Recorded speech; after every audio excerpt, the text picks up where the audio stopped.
என்னது எங்களுக்குள்ள பிரச்சனையா? யாருங்க சொன்னது? தமிழிசையை நேரில் சந்தித்த அண்ணாமலை. தமிழக பாஜகவில் கடந்த சில நாட்களாக வீசிய புயலுக்கு முற்றுப்புள்ளி வைத்திருக்கிறார் தமிழக பாஜக தலைவர் அண்ணாமலை. முன்னாள் பாஜக மாநில தலைவர் தமிழிசை சவுந்தரராஜனுக்கும் அண்ணாமலைக்கும் இடையே மோதல் நிலவி வருவதாக சொல்லப்பட்ட நிலையில் இருவரும் இன்று சந்தித்து பேசிக் கொண்டனர். நடந்து முடிந்த நாடாளுமன்ற தேர்தலில் மத்தியில் பாஜக கூட்டணி ஆட்சி அமைத்தாலும் தமிழ்நாட்டில் மிக பரிதாபகரமான தோல்வியை அக்கூட்டணி சந்தித்தது. திமுக 40க்கு 40 தொகுதிகளை கைப்பற்றிய நிலையில் பாஜக கூட்டணியோ ஒரு இடத்தில் கூட வெற்றி பெறவில்லை. அது மட்டுமல்லாமல் பாஜக கூட்டணி பல இடங்களில் டெபாசிட்டும் இழந்துள்ளது.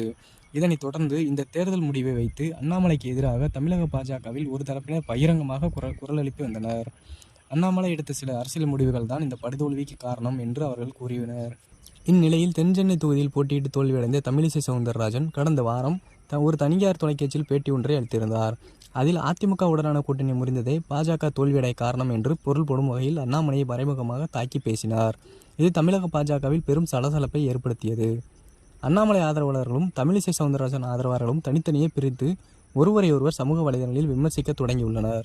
இந்த விவகாரம் பாஜக தலைமையின் காதுகளுக்கு சென்றது.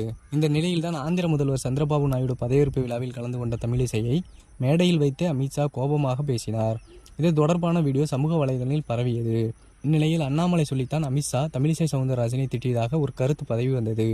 இந்த நிலையில் யாரும் எதிர்பாராத வகையில் சென்னை சாலிகிராமத்தில் உள்ள தமிழிசை சவுந்தரராஜனின் இல்லத்திற்கு இன்று நேரில் சென்று அவரை சந்தித்து பேசினார் அண்ணாமலை.